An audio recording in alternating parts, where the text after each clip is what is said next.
Hey everyone, so I just finished watching the Donkey Kong Bananza Nintendo Direct that just aired this morning, and I wanted to share a few thoughts and impressions on what we saw, on the footage that we saw. And right off the bat, if you couldn't tell from the title of this video, the game looks absolutely amazing. It looks fantastic, and this, in my opinion, 100% makes up for the fact that we haven't seen a 3D Mario for the Switch 2 announced just yet. I think this game more than makes up for it. And it's pretty clear to me after seeing this gameplay that the game is very likely being developed by the people who make the mainline 3D Mario games, at least the ones that have been coming out, like Odyssey. Odyssey, for example, looks to be a very, very big influence on this game. There's even some Zelda Breath of the Wild Tears of the Kingdom influence sprinkled in as well, and we'll get to that a little bit. But yeah, the game looks absolutely stunning. It looks great. Visually, it looks fantastic. Love the art style.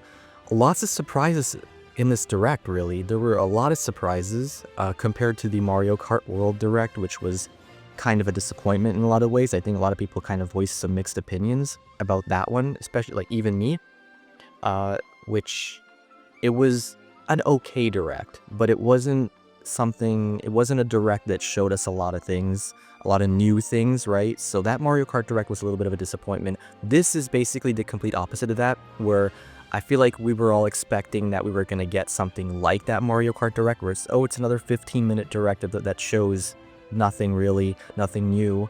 But no, we got like a ton of new stuff in this Direct. It's pretty crazy how packed this 15-minute was. So yeah, so it's worth getting into, it's worth talking about. This is going to be a very largely unscripted video, so you're going to hear a lot of ums and a lot of this and that, and you probably already have. So it is what it is, but I just wanted to kind of share my quick thoughts on the matter, especially since it's all fresh in my head. So right off the bat, like I mentioned earlier, the game looks absolutely stunning. It looks amazing.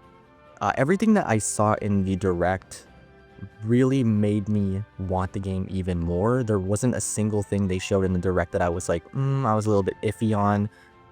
The biggest surprise, of course, for many, including myself, is the fact that Pauline, or a young Pauline, is now playable.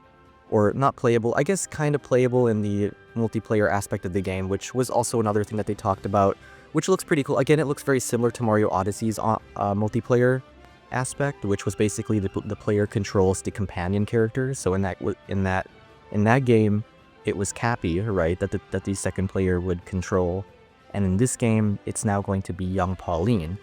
And I think that it's pretty cool from what we've seen. The multiplayer aspect looks pretty cool. It's a kind of a side thing. It's not a main focus of the game, very obviously it's not. This is 100% a single player focused experience, and I'm all in for that, because at this point, our launch game for Switch 2 was a big multiplayer title. I think I'm ready for the big single player title, so I have no issue at all with the way the multiplayer aspect of the game is being handled. That's completely fine by me. So yeah, Pauline is now the companion character in this game, which is pretty crazy. Again, we did see that leak from Korea that showed Pauline in the artwork, but now it's been officially confirmed. And even then, before, we were kind of like, how is that going to tie into all this?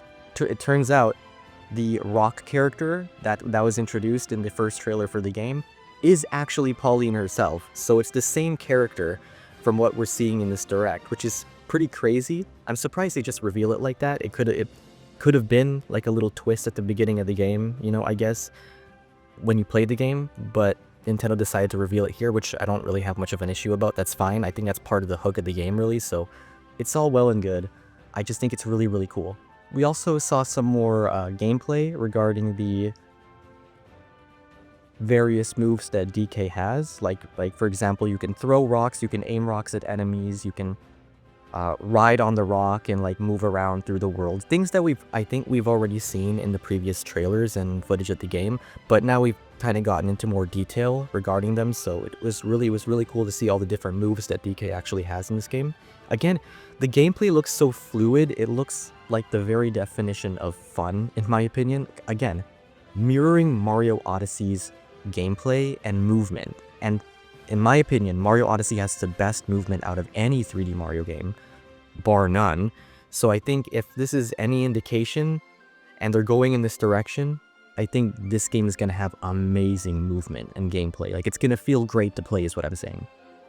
We got to see the main enemies for the game, which are the Void Company, I believe. The Void Company, and there's the three, I guess, co-owners of the company. So I'm guessing that they're all going to be bosses throughout the game, and we get to see some boss footage as well. And what's really, really cool about this game too that I saw is that you have these elders, right? So like each area has its own elder. So you have like a zebra elder, you have like a monkey elder, and it seems like you can kind of inherit their powers. So you can now, so DK can now fly when he transforms into, I guess, his own version of the DK Elder's powers or something like that. And you can turn into a zebra as well. He's like running through like all these enemies. I think that's so cool.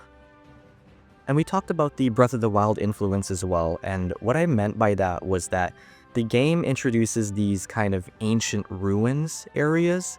And I guess these are supposed to act as shrines of sorts. So basically you would enter an ancient ruin, and you can play like a traditional platforming level to collect coins in the end. I think that's really, really cool, the fact that they introduced that. Again, some Breath of the Wild influence goes in a long way, especially in regards to the shrine idea. I think it's absolute genius that they're introducing some form of that in this game. So it's not just you're running around and you're doing the main standard level or like the world that you're in, but you can enter these optional areas. I assume they're optional, and then you can just do like regular platforming challenges. And so I think that's really, really cool. That's a cool addition.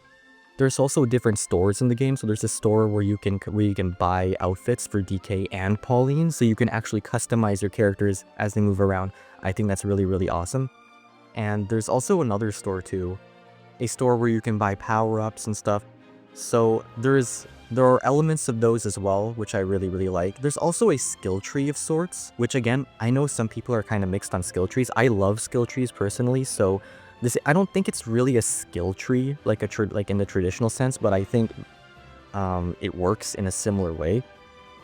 So you can upgrade your stats, you can add additional skills to your arsenal. Like I think one of the examples they showed was you can ride rocks on water or something. I think it's something like that, but I thought that was pretty awesome. And last but not least, I think the soundtrack is going to be absolutely killer. From what I've already heard, the soundtrack sounds so good. There's also lyrical music as well. I guess it's because Pauline is supposed to be like singing is her passion in this game, and they're really trying to nail that home. Again, similar to her portrayal in Mario Odyssey. So I think that's also something to consider. Like, again, another Mario Odyssey influence right there. So I think there's certain connections here and there. This throws a wrench though in the whole timeline of, the Mario timeline, which, I mean, again, it's Mario, so I'm not really paying too much attention in that regard, but it is something that was on the back of my mind. I'm like, where does this fit? Does this fit? Is this just an alternate universe, alternate timeline, Like, it's like, I don't know. Someone was even kind of throwing out the idea out there on X. I don't remember the Twitter handle or the X handle, I guess, but someone was saying, what if you get to fight Mario as the final boss? Like you're at the construction site and Mario tries to steal Pauline. That would be so funny. Again, just wishful thinking, but that would be actually, I would love to see that in the game. So yeah, those are basically my brief thoughts on what I saw in the Direct. It looks great. It looks fantastic.